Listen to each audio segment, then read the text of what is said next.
Since there are two of us here at Monitor, well, that's you, Morgan. And you, Monty. It's only fair to have two to take over for the next few minutes. And what better two than Bob and Ray? Hello again, ladies. We're sitting in Aunt Penny's delightful sunlit kitchen, ready for another delightful true-to-life story from Aunt Penny herself. Aunt Penny, that looks delicious. Well, you can just bet it is. And hello, everyone. Doesn't that look good, Danny? I'll bet this is made with creamy, digestible chicken fat, Aunt Penny. You bet it is. All my cooking and baking, I always use chicken fat. Well, Aunt Penny, what have you baked in chicken fat today? I baked a cake. May I try a piece of it? I wish you wouldn't, Danny. I'm going to give this to a neighbor. Well, Aunt Penny, I always sample the delicious Well, I wares just wish you wouldn't touch them this time, if and you don't mind. How about some of yesterday's chicken fat donuts, Aunt Penny? I'm afraid they're all gone, Danny. Oh, I'd suggest that you just sit there, do your announcing, and keep away from the goodies. no, all right, Aunt Penny. I hate to crack down on you this way, Danny, but you have been really eating too much. What's the true-to-life story for today going to be, Aunt Penny? It's about two people. Mr. and Mrs. Clayton Belmore, Aunt Penny? Yes. Don't you like Mr. and Mrs. Clayton Belmore? Well, yes, it's just that your last three stories have been about a Mr. and Mrs. Clayton Belmore. Mm-hmm. But So what? go ahead anyway, Aunt Penny. Well, Mr. and Mrs. Clayton Belmore, as you or you don't know, own their own submarine. Yes, I knew that, Aunt Penny. You And they mentioned had that it in one of the based- other episodes, I think. What? I say I knew that. You mentioned it in one of the other episodes. I did not ever mention their submarine before, now did I? Well, maybe you didn't. I never heard you, Aunt Penny. All right, maybe she didn't. I just thought she did. Well, I know I didn't. Well, they had this submarine. I did not. All right, Aunt Penny, go ahead with your story. now. Leave her alone. Leave the old lady alone. What did Mr. and Miss Clayton Belmore do with their submarine, Aunt Penny? Well, they decided, so long as it was a nice day, that they might like to go beneath the surface of the water and take a look-see at some of the plant life and animal life down in the murky deep. In the depths of the ocean, you mean? Yes. Well, there isn't too much animal life at the depths of the ocean. It's closer to the shore, where sunlight can reach them, because, as you know, the sun is mostly the giver of the life as far as nature is concerned. Oh, wait. Well, let her tell her story. Well, she wait hasn't a even minute. gotten I into think the the old dramatic... lady's gone way off her whack. Well, she here. may have, but she hasn't got into the dramatic Well, portion yet. Look, I'll play your record. Aunt Penny, I think you'd better get to the dramatic part of your story. Well, as we look in on Miss Clayton Belmore, they're in this submarine, and she's tidying up the forepart, and he's back closing the hatches, and we hear him yell. Forward hatch closed. What? Starboard hatch closed. Larboard hatch closed. Abaft hatch closed. Ahoy. What about the port hatch? Close that first. Before I said starboard. You don't sound like Mr. Belmore to me. No, I don't. Did you forget? Well, just stop everything. Look, actors. Yes? I know we got off on the wrong foot with today's Well, maybe it was episode. my fault, Aunt Penny, I for do believe, rushing you into the dramatic I believe, portion. Danny, that you did have something to do with it, plus the fact that the engineer had to horn in there as he Yes. did. Maybe it was rather an unhappy experience all around, Aunt Penny, and we'd better sign off. How's that for an idea? Well, I don't know as I think that's right and proper. We do have people who tune in the show who would like to hear a sensible, dramatic story, rather than a lot of nonsense. Well, Aunt Penny, the actors themselves made the mistakes. The right actor wasn't playing the right part. How did that happen? Well, I was reading the part that said Mr. Clayton Belmore. You were When all not. of a sudden this other fellow, Oh. this chap over here, started to call off my lines. What were you doing there? Well, for? I just thought it was me all of a sudden. I figured after I said the first line, I better say all the rest of them. You're not even in today's episode. No, I'm not. I was here for the Gangbusters show. That's right. What are you doing here? I just sitting around watching. You won't get paid for this. You've ruined our show. Sign off, Aunt Penny, anyway, until next time. And don't forget chicken fat. If it's in chicken fat, you know that it's edible. Well, let's see. Must be eating time now, isn't it, Tony? That's right, Arthur. What do we have today? Well, we have a small artichoke in a little paper container for everyone here, Arthur. That's delicious. That's right, Arthur. Here, Arthur, also we have a half a cup of grape juice for everyone here. Sent over from the Grape Institute, Arthur, of North America. Did I see some tomato slices when I came in? They're not to be given away, Arthur. That's for the cast. Oh, I see. They get some of that, huh? Just the cast gets the tomato slices, Arthur. How about a little container of coleslaw? That's right, room temperature again, Arthur. It's too bad. It'd be a slice of ham, Arthur, for everyone in the studio. Sent over from the Ham Institute of North America. And a pair of suspenders for each gentleman in our audience, I'm huh? giving those away, Arthur, this week. That's all right, so it shouldn't be a total loss, huh? That's right, Arthur. And they all have a little paper bag which says, I just came from Monitor. That's right, Arthur. Well, that's good. That's good. That's right, Arthur. Now back to Radio Central.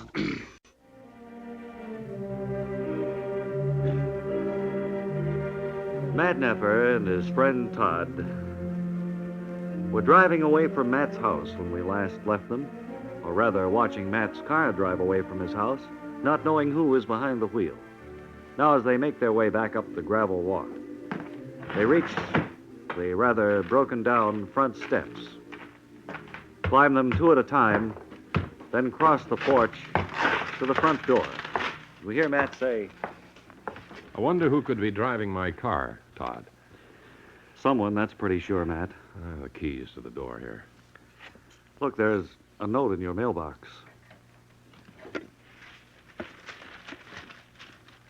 see.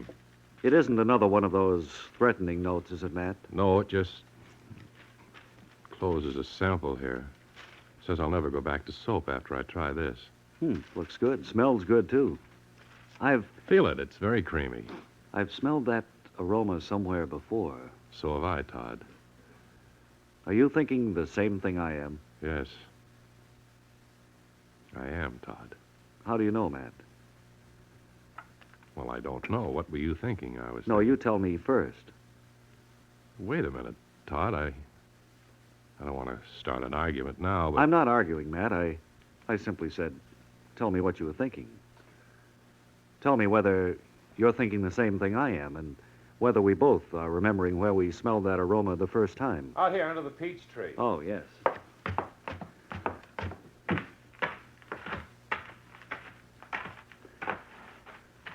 Notice anything funny? About the peach tree, Matt? No, about the neighbor's house. Well, it's painted a peculiar shade of green. Not that so much. Those faces in the kitchen window. Yes, and in the bedroom window, too, and the parlor window. There's a face in every single window of that house. Even the attic window, Matt.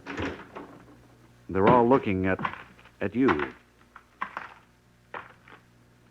There's something strange going... What's that? Bakery man. The bakery man is here, Matt. Tell him just bread today. Just bread today.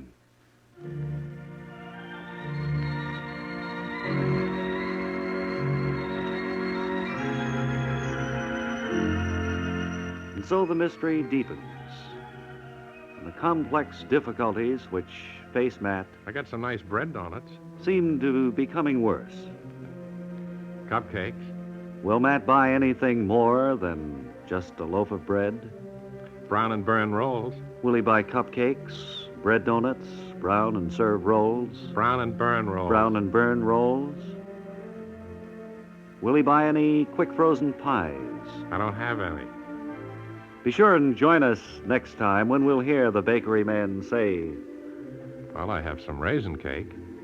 will Matt buy raisin cake, brown and burn rolls, bread donuts, cupcakes, Cherry tarts. cherry tarts, quick frozen fruit pies? I don't carry anything quick frozen, announcer. Next time we'll hear Matt give his answer when he says, Look here, Todd. Over there. in the next episode of Matt Neffer, boy spot welding king of the world. Master Control would like to warn you that in a few moments we're going to... Baloo speaking to you from the midway of the greatest Mecca for children ever constructed, Sturdley Land. And here at our microphone, amid this fairy tale come to life, is the man who made it all possible, Walt Sturdley. Well, welcome to Sturdley Land, Ray. Well, thanks very much, Walt, but I'm Wally Ballou. Well, that's all right because I'm not Walt. I'm his brother Sam. Walt's pretty tied up today. We've just gotten a new set of encyclopedias in here at the Sturdley Land Library. And he's over there making sure that they get classified and put on the shelves all right. Encyclopedias. I understand that your children's library here at Sturdley Land is really the eighth wonder of the world, Sam. Yes, it really is. It's made up mostly of reference material and technical books. There's no fiction or any trivial material. We feel that the modern child is more interested in improving his mind than he is in having a good time. Well, I noticed the symphonic music being piped out over the loudspeakers a while ago. Oh, that's right. Classical music can be heard on all parts of the grounds for 45 minutes out of each hour. The loudspeakers are silent for the other 15 minutes so that the children can meditate or talk quietly among themselves. Well, things do seem relatively quiet around here for a place filled up with so many children. I noticed from the signs that you allow no running or picnicking or walking on the grass. No, none of that sort of thing is permitted. Occasionally, a child does begin to laugh and get rowdy, and we have to ask the parents to step in and take a hand. Well, now, we've mentioned the library and the classical music program. What other features do you have here at this fairyland for youngsters? Well, over on the far side of the grounds is the Shakespearean Theater. We also put on classical Oriental plays and the original Chinese and Japanese over there. Isn't that big round thing over there a Ferris wheel? Oh, heavens, no. That's the wind generator for our model cyclotron. I see. You also have several restaurants and refreshment stands scattered about the grounds, too, Yes, we have a number of vegetarian restaurants that serve well-balanced meals to our young visitors. And the refreshment stands serve a carrot and raisin salad that you really must try before you leave, Mr. Ballou. You can also get souvenirs of Sturdley Land there, pocket dictionaries, hand-knitted socks, linen handkerchiefs, that sort of thing. Well, where did you and your brother Walt ever get the idea for this miniature wonderland? From your own children? No, Walt and I are both bachelors. We always felt that we were too nervous to marry and raise families. That's why we insist that there be no loud talk or rowdiness here on the grounds. It really upsets us terribly. Well, incidentally, I noticed that there are very few children here today. Is this sort of a slack hour or what? No, I don't know just what the trouble is. We've put signs up all along the highway telling about the features of the place, but there just don't seem to be too many people who care. I imagine that things will pick up when the weather gets better. Well, I'm sure they will, and thank you, Mr. Sturdley, for taking us on this tour of this miniature wonderland. And this is Wally Ballou returning you to Bob and Ray in New York. Thank you, Wally. Boy, that sounds like a real dull What a place. dud. Oh. What a place for kids, huh? Now, do we have the singer? Wait just a minute. Hello? Hello? Bob Hello, and Ray? No, this is How Bob. are you? Oh, this is Steve, huh? Hey, how are you, Ray fellas? This is- Bob there? this Put is him Bob. on, will you? Uh, Bob? Hello, Steve. Hey, this is Steve. Yeah. How are you? Okay. Hello, hello. Hello. Hello. Hello. I thought I was got off there for a minute, No, I can hear Bob. you fine. You Well, sound I'm- much better than last time. Thank you. Well, I'm down here in Baltimore, all set for the All-Star game. I'd like to fill you in on it as best I can. As you know, the ball players this year voted for their own representatives. In other words, they voted for the starting nine who play at least the first 3 innings on each team. There's the Oh, American this is, League and the National Loop, as you know. This is amazing. Now, the Senior League will be the visiting team inasmuch as the Baltimore Park belongs in the Junior Loop. So the American League will be the home... Hello? Hello? Hello? I'm Hello, stunned. I'm cut off. I'm No, you're not. I Hello, can hear you Ray. fine. Get off there. Put on Bob, will you? This is Bob, Hey, Steve. Bob, how are you? Okay. This is Steve Bosco. Hey, just- look, we got the All-Star game Yeah. coming up here in Baltimore. Yeah, I know. I was just remarking American it. League will play the National League, and it's been going on since 1933.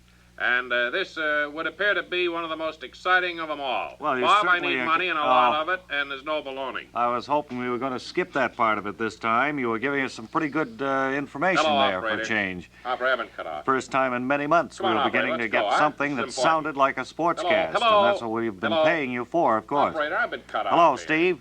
Hello, Bob. Yeah. How are you? Steve Bosco here. I know. I was just explaining that I was hoping you weren't going to ask for money this I week. need $3,500, and I have to have it by 5 o'clock tomorrow. 3,500. 5 o'clock is the deadline. The DA's been very kind to me. I'm sitting in his office now. Well, And, look, Steve, hello? after all the money we paid to get you back from California, that's asking a little too much, don't you think? Well, I tell you now, both teams look pretty good to me. The big switch, I'd say, is serve in left field, not Ted Williams. But I would hazard this guess that Ted will be in there in the third inning to get that extra left-handed punch into the squad. Bob, it's 3,500 fish. I need it by I heard 5. you. Yeah, I know, I heard. Well, we'll see what we can do. Would you do that and At send it to least- the most expensive hotel in Baltimore, Maryland? At least you're sending in something, and that's worth a point, Now, I guess. this is Steve Bosco, rounding third, being thrown out at home. We'll get to today's sea search adventure entitled Pearls, Pearls after a reminder from the Department of Weights and Measures that next time you buy a yard of something, make sure you get 3 feet. You've got it coming to you. And now, here's Lloyd Oceanborn in the role of Flipper Martin, freelance skin diver, to tell us about today's story. Hi there. It was back last May when I got a call to do some pearl diving. Only the pearls were on a string. The wealthy Countess Pearl von Clyde, partying on her luxurious yacht off Catalina Island, accidentally dropped her priceless pearl necklace in the water while hanging over the side. Our job, find it. I quickly packed my gear and, along with my skin diving buddy Lance Spear, headed for Catalina. Well, this is the spot, Lance. See the empty champagne bottle? She left it floating to mark the spot. You think the bottle could have moved? It happened 3 days ago. I doubt it. The water's very calm. Okay, Flipper. I'll help you on with your gear. It's your turn to go in. You're wrong, Lance. It's your turn. Au contraire. Last time was when the octopus grabbed me, remember? Well, that's right. It is my turn. But I can't go in. I just ate steak 20 minutes ago. You know you're supposed to wait at least an hour after eating before going in swimming. Well, that's a rotten trick. You planned it that way. I did not. And besides, you wouldn't want me to get cramps, would you? Well, all right, Flip. I'll go, but write it down. On the next 3 jobs, you're first. Sure thing. You're a good guy, Lance. You want to take this rope down with you and tie it to a rock on the bottom so the boat doesn't drift? Okay. And if you want to tell me anything, tug on the rope and I'll come up. What's the temperature of the water? A lukewarm 34. Swell. Here goes. 1, 2, 2 1/4. Oh, come on. 2 1/2, and 3Z. See you later, alligator. After a while, crocodile. Say, there's some pretty fish. Look at how big and graceful they are. The fins knifing through the water, and the shiny white teeth gleaming in the sun. I think I'll tug on the rope and call Lance up. He'd probably like to see them. Lance! Lance, boy, you're missing some beautiful fish. Lance! Come on up, Lance! Lance!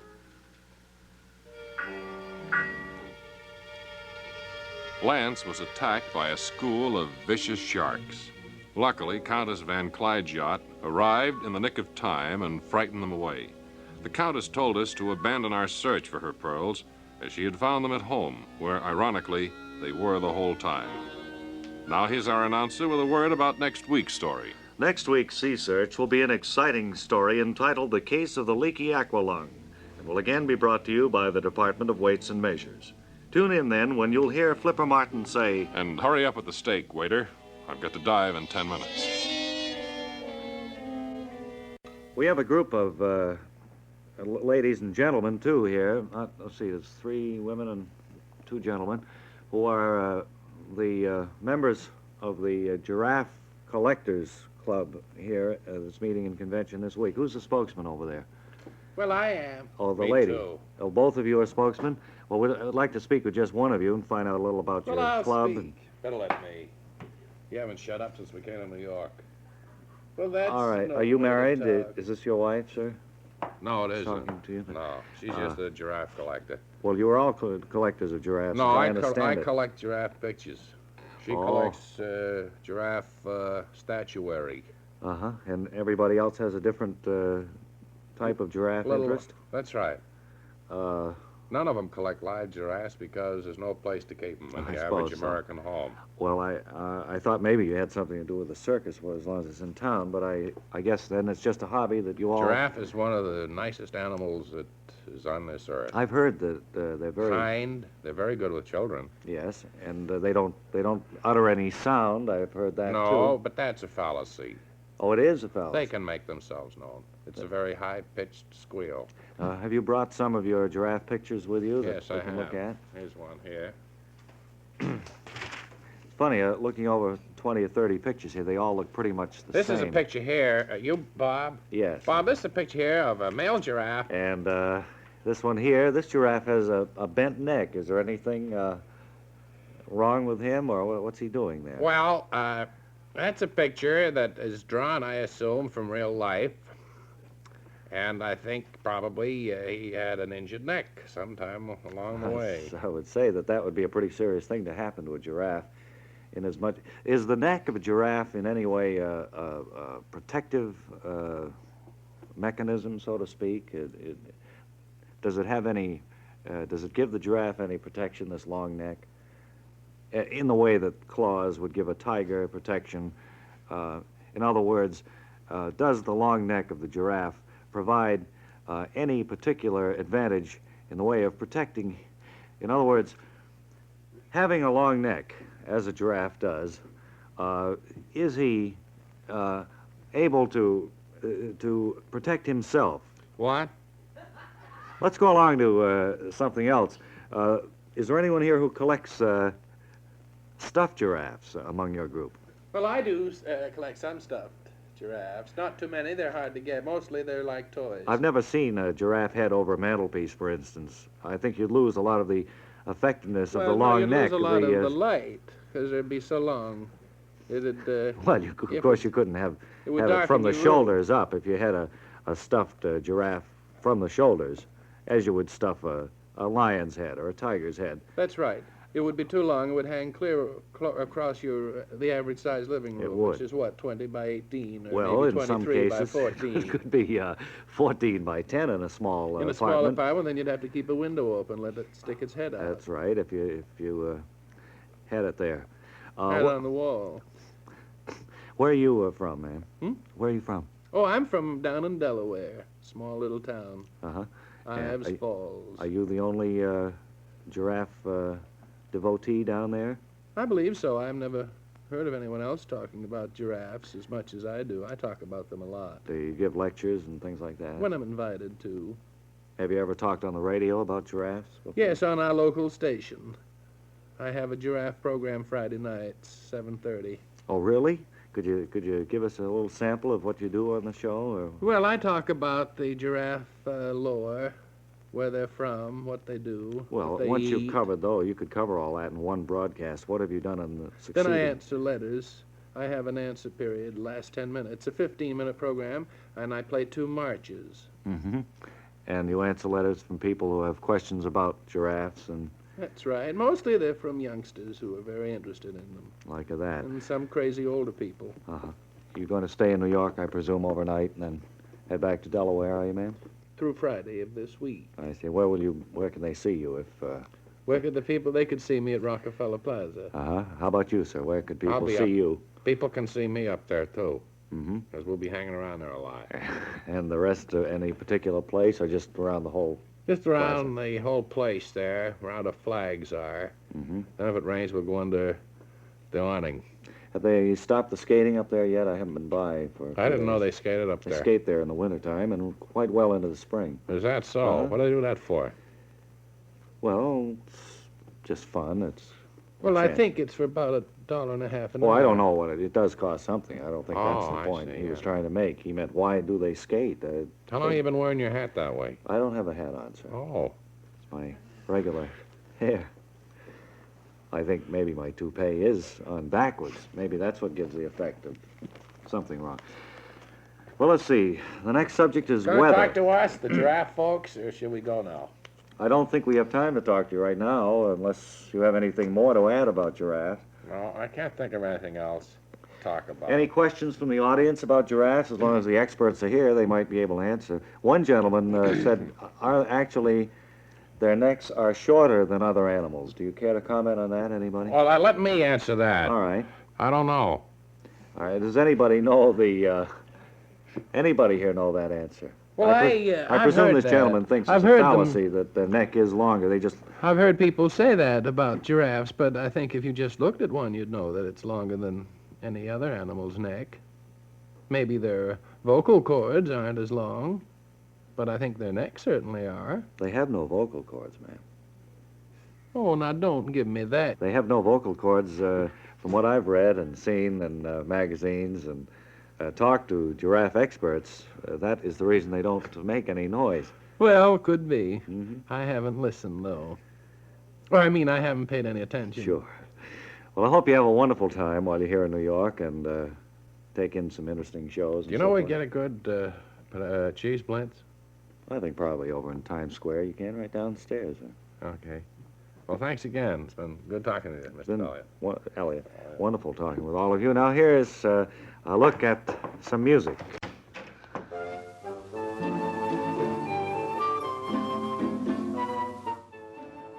Time once again for Mr. Trace, keener than most persons.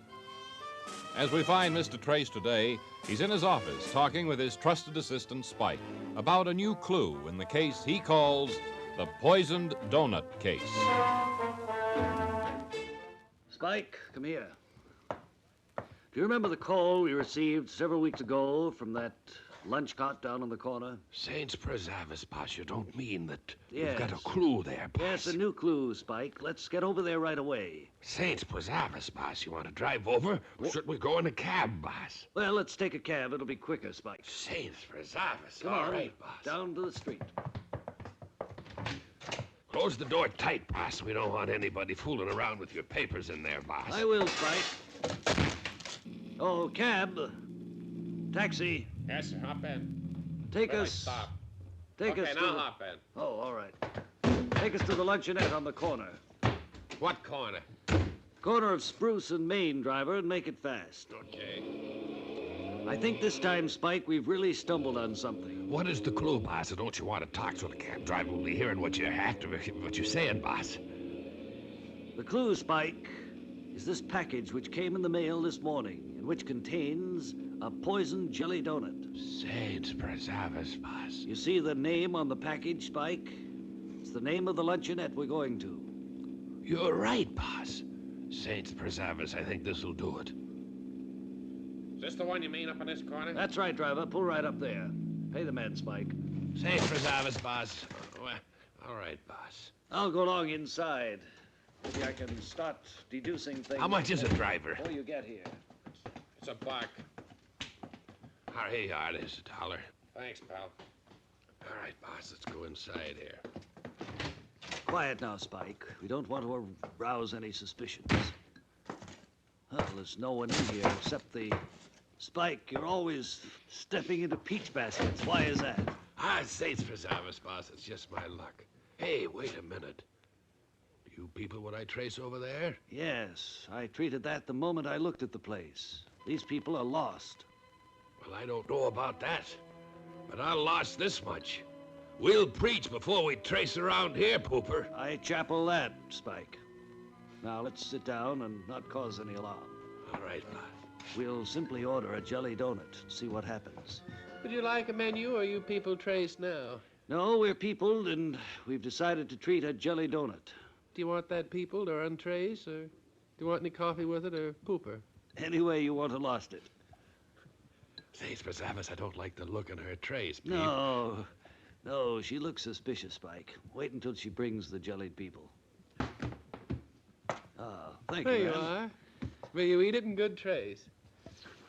Here, I'll just cut it open, Spike, and there. See? Just what I suspected, Spike. Poison. Saints preserve us. A donut filled with enough poison to kill every human being in the town of Arnell, Idaho, boss. This marks the end of another case of Mr. Trace and his assistant, which they have solved, we think, successfully. Join us the next time, when once again we present Mr. Trace, keener than most persons. Thank you, Bob and Ray. And you're on the monitor beacon. Take one.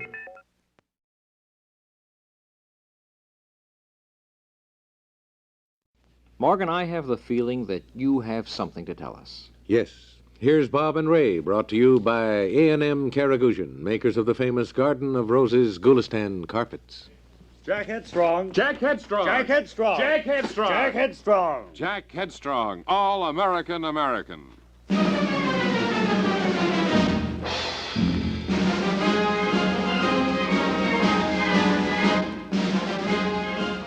Now it's time again, boys and girls, for Jack Headstrong, all American American, and of his search for wicked J. Montgomery Sting with the help of Uncle Jim and Billy.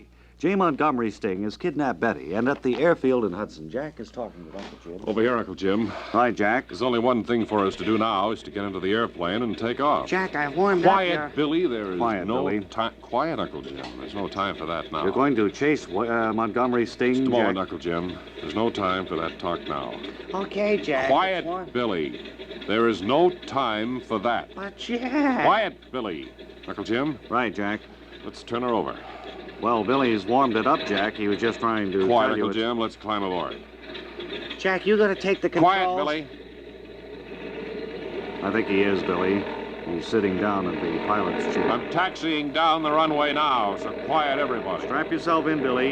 You're a little fella. You could be jarred right out of your seat. Be careful, Billy. Be careful, Uncle Jim. I don't want to lose you now. Jack, this is the first time you've ever given me a ride. Pull back, and I think We're taking off. we're airborne. Quiet, Uncle Jim. Quiet, Billy. Which way do you think Montgomery Sting went? Well, naturally, he headed towards the county seat. Hey, Jack, watch Quiet, it. Billy. There's no time for that now. Watch those barrel rolls, Jack. I'm not as young as I used to be. I have this baby pulled out as far as she'll go. Oh, hey. Quiet, Billy. There's no time for that Jack, now. can I sit in the co-pilot seat next to Billy, you? take the earphones and see if you can get any messages. Maybe J. Montgomery Sting is sending out a message. Okay. If you could intercept it, that would be fine. This is Billy calling. Quiet, J. Billy. Montgomery. Billy, don't do Quiet, that. Billy. There's no time for that type of nonsense. Let him know who you Don't are. announce to J. Montgomery Sting that we want to talk to him. Just more or less monitor. Oh, okay. Look, Anything I look, can do, look, Jack? Look up ahead. What? 11 o'clock. Where? 11 o'clock. No, it's 2:30, Jack. No, by my no, watch. quiet, Uncle Jim. I mean at 11 o'clock. Oh, over there. That plane there. Jack, that's wicked J. Montgomery Quiet, Sting. Billy. That's J. Montgomery Sting's plane. I think I'm picking something up on the radio. Quiet, Billy. There's no time for that now. Well, has Jack been able to intercept J. Montgomery Sting's airplane, the one carrying Montgomery Sting and Betty? Be sure and join us next time when Jack will say, Quiet, Uncle Jim. There's no time for that now. in the next episode of Jack Headstrong, All American American. And let's see. Anybody interesting in our studio audience? How about the fellow who runs the pressing school up here? Yes, sir. On one of New York's bigger avenues. Would you come over here, sir? Sure. You know how we happened to find you? We were riding along in a cab the other day and looked up, and there on big gilt letters on the side of a building, I think it was 7th Avenue, there's a sign, Eddie's Pressing School. That's right. Well, just what is this, Eddie? Well, it's the fellows who want to... To become pressers, not tailors. No, they press clothes. They're just pressers. And is there a demand for gentlemen like this? Yes, considerable demand. More and more suits, of course, are being sold. People are falling down more, dirtying their clothing. They're spilling more food. Mm-hmm. As a consequence, cleaning is very important, and, of course, the pressing of the item. As an adjunct to it. How long have you had this school? Well, I opened it on a GI Bill of Rights, right after the last international misunderstanding bomb. So, be somewhere in the vicinity of 10 to 12 years. Approximately, yes. How long is the course? Let's say I wanted to learn to become a presser. Mm-hmm. What would be my schedule come fall? Say in the fall I'm going to go to school to become a presser. All right. What would I've enrolled, I've paid the initial down payment, and I show up in the fall for the course. Well, you'd show up Monday after Labor Day. That's a week from the Labor Day. Monday You'd after. Monday morning, right. You'd have pressing coats, sleeves. Mm-hmm. Monday afternoon, pants and creases in the trousers. Tuesday, graduation. You mean I'd be all through 2 days after Labor Day? That's right. I mean, I show up at 9 in the morning. Monday. On a Monday. And graduation is at 10 o'clock Tuesday morning. Well, it's an intensive course. Sounds like it's quite intensive. And have you been pretty successful over there? Yes, we've done very, very well. Must turn out an awful lot of graduates, anyway. Well, we turn them out every Tuesday. What happens to Wednesday, Thursday, and Friday? Do you have classes then? No, we just kind of refurbish, paint the classroom, and, get new desks. Get new desks in and everything. Well, good. We start off with a new class. I may drop over there and look over your setup. And of course, we have a placement service. We work on that Wednesday and Thursday. Sounds really good. Of course, we take Friday, Saturday, and Sunday off. We like a long weekend. Okay, over thanks. at Eddie's. Thanks, Eddie. Okay. And here's some music now.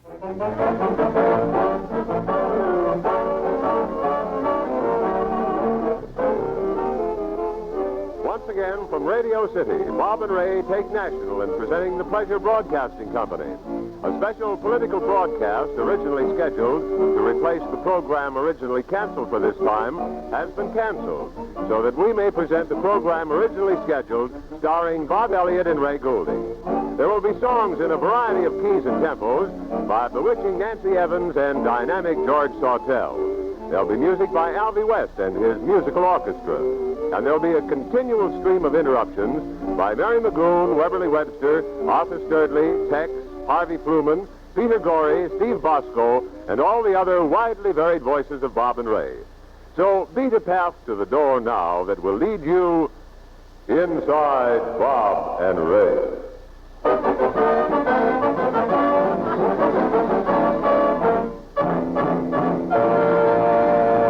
Wow. Yes. Hello out there. In tonight's presentation, I'll play Bob Elliott. And for the sake of variety at the very start, I'll be Ray Goulding. First of all, the House Committee has requested we make the following announcement. The party who took the set of matched tennis rackets, the Vassar pennant, the gold heart locket inscribed All Us Girls to MMM, and the brown bloomers with the name tape Miss Peabody's Academy from the women's locker room is known to the House Committee.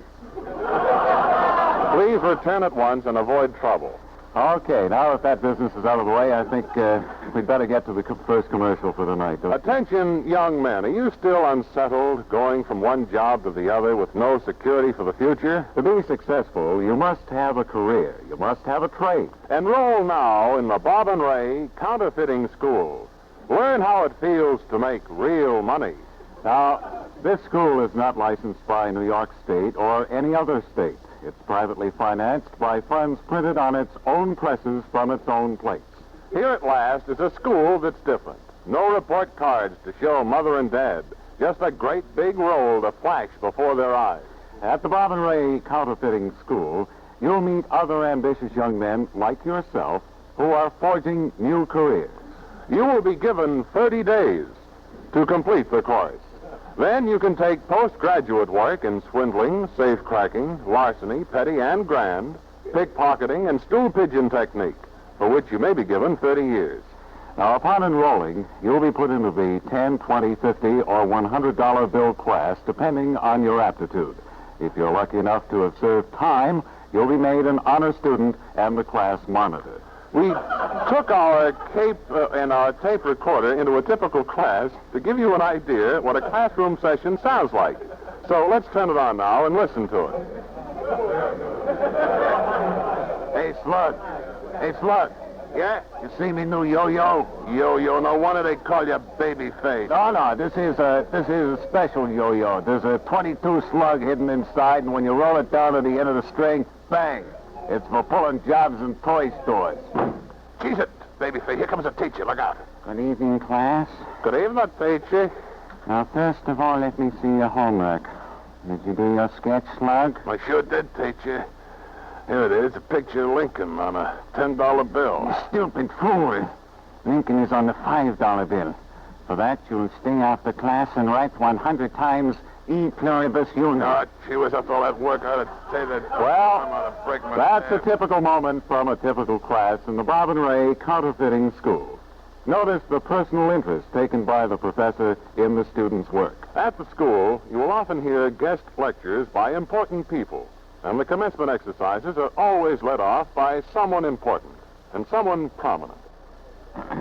Mr. Chairman and students, I believe you young men are all going to have to pay more taxes. It's all And so I want you all to buckle down and make more money. Because my advisors tell me that in the future... Yes, you'll be proud to be a graduate of the Bob and Ray Counterfeiting School. Here's what a famous judge says about the school. 2 years in the workhouse. Next case, please. Enroll today, young man. Ensure your future. You should see to it, mothers, that your son takes advantage of this opportunity. Listen to what one mother has to say. My boy. Oh, my boy. All right, now, madam. Madam, pull yourself together, please, and go on with your story. Boy. He was a good boy. I enrolled him in the Bob and Ray Counterfeiting School, and that... You'll have to control yourself or see me after the program. Oh, I'm sorry. My boy was a good boy. You say your boy was a good boy, eh? But after he became a student in this school, he... Yes, happy tears rolled down Miss Mother's cheeks. She was so overcome by the change in her boy, she could hardly speak. New classes are starting this week, so enroll now. You'll be given all supplies free. A year's supply of green ink. Also, a genuine imitation leather money belt in which to carry your genuine imitation money. In addition, your own portable printing press with a cut of Lincoln so you can start turning out $5 bills at once. You'll also get a free sample roll of 20s with somebody else's fingerprints on them so you can pass them without getting anyone in trouble but a total stranger. All this plus free bail for a whole year and a framed photograph for home study of the T-man assigned to your vicinity. Now, the important thing, the entire course will cost you only $100 in real money. That's real money, please note. So if you're interested, send no money now. Just write your name and address on a postcard and mail to Crooked, NBC, New York. That's Crooked, NBC, New York. When the postman arrives, open the package, take out a 20, blot it, and hand it to him with a wink. And then put on your T-shirt proudly displaying the school motto, Pass the Buck. Audience, can you guess that tune? All right, if you can, stop that tune. We're here to play a big game with you today. We're going to play music, and if you know it, you'll push a buzzy. Okay, here's our first contestant to run both lengths of the studio, up and then back. Are you ready, ma'am? Yes, I'm ready to go. Sneakers on there? You betcha. Okay. All righty. When you hear the bell ring, go. All right. And here we go. And I'm off. Oh, there she is. She's off. Be careful now. What a wonderful lady gets. There, ring the bell. Don't forget to hit. Now back. Hurry. Ring the bell. There you are. All right. What was the name of that song? What? What was the name of the song? I just That's thought... the whole object of the game, man. You don't just run back But and I forth. thought if I ran up and back and you hit the bell within a certain length of time. No, you have to do that before. But I couldn't listen to the music and run, too. All right, you want to try again, or are you pooped? I'm awfully pooped, but I'll try it again. All right, here we go. When you hear the bell sound, start out and listen to the music this time. Here we go. Okay, pay attention now. Don't forget the tune this time. That's the big thing. Now back. Now ring the bell and come back. Come on. Okay. Well, now you look as if you know the answer. T for two. T for two is right, and you win the chance now to go on to our next big money. Clayton Budd. What? Sorry, but I think the song is wrong. We're checking with the judges now. Well, I'm sure that was T for two. A baby orchid flown in from Hawaii for her. Good luck. Oh, they're telling me it wasn't T for two. I'm sorry, ma'am. It was my mistake. I was sure it was. What do I get? Baby orchid flown in from Hawaii. A baby orchid flown in from Hawaii. That's right. After I run up and down the length of this stage and make a fool out of myself? That's right. That's your prize, and thank you very much for being with us here today and trying to discover what the tune is. My word. Where do I go now? Right over there. And be sure you join us next week to play What the Tune Is on this program.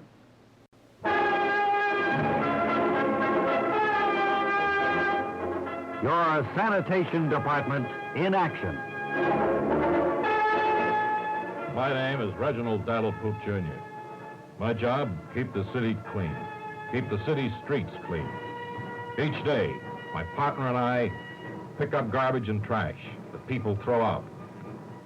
One morning last summer, we were rolling down 2nd Avenue in a great big truck. And Hey. Yeah, Sam. Or Fred. It's kind of gamey. Well, it's a warm day. Got your lunch with you? Yeah, I got it in the glove compartment. Gee, I hate to pick up stuff from a fish market on a day like this. Boy, this traffic is miserable, isn't it? We'll One be thing I eating hate is fish. traffic. We'll be eating fish on a day like that. Yeah. Well, I guess the fish markets go on and on. Yeah, it's the hum of a big city, the activity that has to go on to keep the city moving. Sure like to get back on Grand Central again. Just stabbing papers. That was a good run, Fred. Boy. Remember I used to get home by 4:30, play with the kids, take a quick dip. Now it's 7 o'clock, 8 o'clock. The lights used to be staggered along here, didn't they? Yeah, seems like. Well, there's a red light here. We got to stop. It's a stop anyway. Who's got Any garbage today? It's your turn to heave the barrel, Fred. Any garbage, sir? No, you didn't have any garbage. Thing looks empty. Let's Lights roll. turn green. Let's go. Let's roll. You must have about half a load by now. We can't go back with half a load, Ron. No, the chief would really blow his top. Here's a trash can. Let's pull up here. Whose turn is it to hurl the barrel? I'll jump down. Hey, do you need an umbrella? What do you mean? It's not raining. No, but it's a pretty good umbrella. It's got one hole in it. I'll take it. Sure. Throw it up here in the treasure box. You wear 11 and a half shoe, don't you? No, 9 and a half. 9 and a half? Any of the kids wear these? Yeah, my oldest kid does. Yeah, they're curled up. They've been wet. If they dry out, they'll be okay. I'll take them. Sure. Here. And what's that over there? That looks pretty good. Tie. Oh. But it's the old-fashioned kind, the wide kind. Yeah. No need to wear the wide ones anymore. No. The heck with it. One thing I like is narrow ties. Narrow ties and horizontal stripes. That's for me. Don't find those in the rubbish cans anymore. Hey, here's a wicker basket. It's got a hole in it, too. In fact, it's got no bottom at all, Fred. Probably grow flowers or something in it. Yeah, I'm making a nice plant. Yeah, take it. Put it in. Well, let's roll. And so once again, your sanitation department men in action have presented another little-known side of their lives. Be sure and listen to the next episode when we'll hear Fred say, Are you hungry? on your sanitation department in action. We've been tapping out a few lines on our new monitor typewriter, and it will probably come as no great surprise to anyone to learn that the sentence we've been typing is, now is the time for all good men to come to the aid of the party. And here comes two of the best, Bob and Ray. And once again, it's time to make a Bob and Ray top melody call to learn the name of the week's most popular song in one section of this great country of ours. And who are we going to be talking to this time, Bob? Well, I'm trying to reach Woody Overshot, station manager at station KKQK in Diagonal, Iowa. He's not at the station. I'm trying his home phone now. It's been ringing for quite a while. Nobody answers. Hello?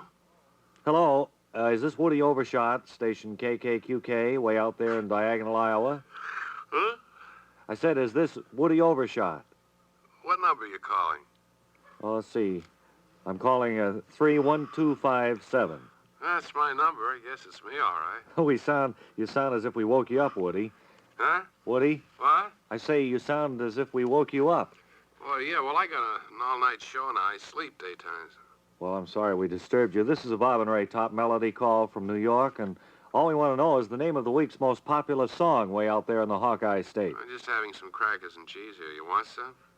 Well, we can't do that, Woody. We're talking to you on the telephone. Hmm? Oh, yeah. Sorry. Well, I'm a pretty sound sleeper. It takes me a while to get squared away here. Mm-hmm. Well, did you hear my question? I was having a dream about William Howard Taft. I don't know why. I haven't thought about him in years. Yeah, well, the human mind works in peculiar ways sometimes. Hey, that's a good phrase. I want to write that down. You got a pencil? Well, Woody, we're not there. We're talking to you over the telephone, remember? What? Say we're talking to you over the telephone from New York. Oh, yeah. Gee, I forgot what I called you about now. Well, you didn't call us. We called you. Do you remember what you called me about? Yes, we want to know the name of the week's most popular song out there in the Hawkeye State. You trying to remember it, Woody? Huh? I say you trying to remember it. Woody? Woody? Now, stand by Lufkin, Texas.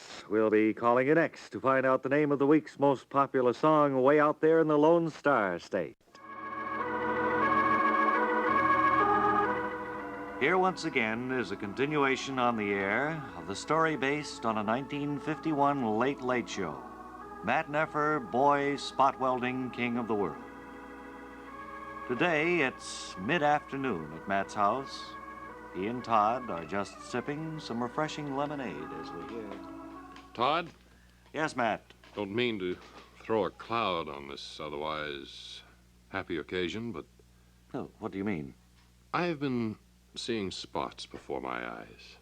Well, as boy spot welding king, I can well imagine, Matt. To change the subject, have you heard anything from Grandpa Neffer?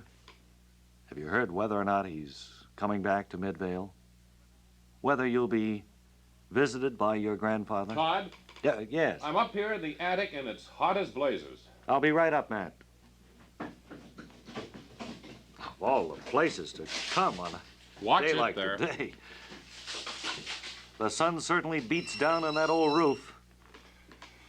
Isn't it hot here? No ventilation whatsoever. That is funny that we shouldn't have some sort of a window here in the attic. Don't you think there's danger of maybe spontaneous combustion without the Very well proper could be. circulation of air? Although there's nothing here in the attic, save all this film. That always seemed to me a rather dangerous place to store it, Matt. What with the sun beating down and all, the accumulation of heat here. Oh, Matt. Down cellar, Todd. It's dank down here. I'll be right Watch your down. step now.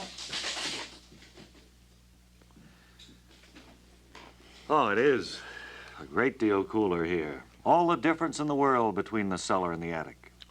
Look, here from this angle, through the cellar window, you can see the roof of the neighbors. And on the chimney there. Isn't that Grandpa Neffer? It certainly looks like him to me, Matt. And look, he's shooting off Roman candles from up there. Now we can start worrying about the film in our attic.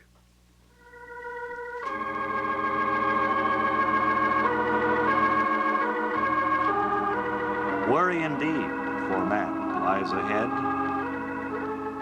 If Grandpa Neffer's aim is poor, that film in the attic may explode at any moment. Next time, we'll hear Matt Neffer say, Well, we have the cellar left anyway, Todd. In the next episode of Matt Neffer, Boy Spot Welder.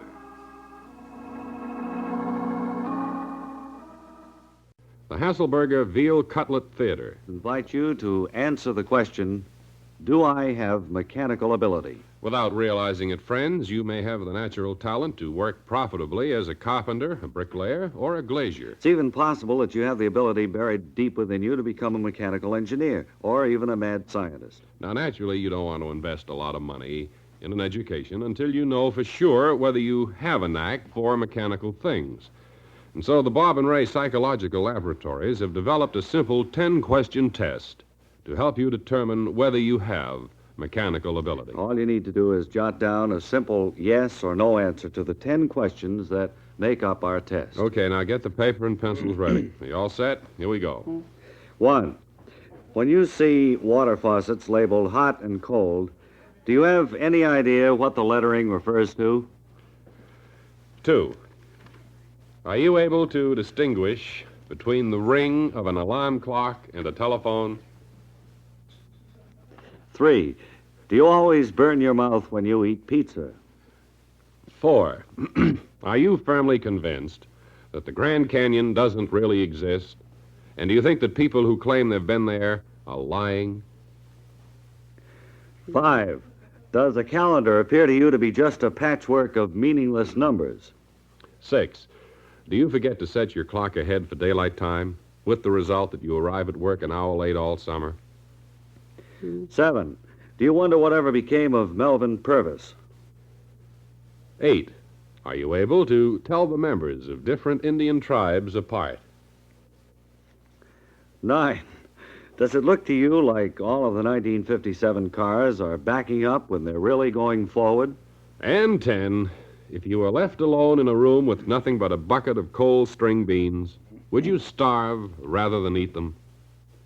Okay, now let's add up the yes and no answers quickly, please. Now, if you answered yes to no more than 3 of the questions, you probably can perform simple mechanical tasks, like pounding carpet tacks into soft butter or pouring gasoline into a power lawnmower. If your list contains more than 3 but fewer than 7 yeses, you'd better confine your mechanical activities to such things as opening and closing doors. In your hands, a screwdriver could be a deadly weapon. If you answered yes to more than 7 of the questions, you probably don't have enough manual dexterity to feed yourself or walk around without support. Oh, we can't mention it on the air, but for those of you who find yourselves in the inept group, there's a special training course that can be obtained by addressing Bob and Ray, Dull Tools, New York. We wish to thank the Hasselberger Slaughterhouse for relinquishing its time in order that the foregoing public service feature could be brought to you. The Hasselberger Veal Cutlet Theater, usually heard at this hour, will be carried at 3 o'clock Tuesday morning over a small station in Elkins, West Virginia. Thank you. Yes, thank you. Hi-ho, wow. Hi-ho, Webley Webster and book review time now, as we turn to literature and, with the help of the Webley Webster players, present another excerpt from a bestseller or an old classic. This is an old classic, Bob. And I recommend this for kids and for old folks, too. I mean, old gappers will enjoy this. I see. And so will youngsters. Is this one that we remember clearly? Oh, do you forget Rebecca of Turnipple Farm? Rebecca of Sunnybrook Farm. Certainly one of the great all-time stories. And I agree with you, both the kids and the grown-ups will probably enjoy the excerpt which you're going to give. What scene have the players chosen? This happens early in the book, Bob. Second chapter, it seems the boat's about 4 days to sea, and searching for the route to the Near East to bring back spices. And as we look in on them, we find that the first mate is just reporting to the captain. You sent for me, Captain? Why? Oh, taking it easy, sir. Keep a civil tongue in ye head. Of course I sent for ye, mate. What can I be after doing for you, sir? Why, you... Oh. Oh, you didn't fall that time, matey. Well, sorry, now, sir. We'll fix that. When I hit, ye stay hit. Up off on the deck, mate. Aye, sir. Where be my logbook? Right here, sir. Turn it open, matey. I open it to the 3rd day of our present voyage. Opposition. Why, you... I didn't ask ye to turn to page 3 of our present trip, now did I, mate? I said the 3rd day out, sir. That's where we are now. 3rd day out, meridian 40, latitude 44, longitude 68. Why, you... Oh, he didn't even come to that time. No, but that's a very exciting I don't story. remember that, though, in Rebecca of Sunnybrook Farm. That's in the first part of the book? Second chapter. So go ahead, get a hold of that book.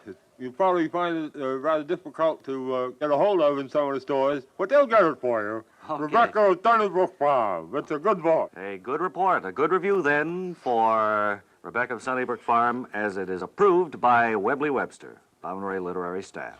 Bob and Ray have been brought to you by the makers of the famous Garden of Roses Gulistan carpets. You're on the Monitor Beacon. Take 1. News, music, and entertainment. Get in the good listening habit by keeping your radio dial set at NBC 660, 24 hours a day. This is WRCA, AM and FM, New York.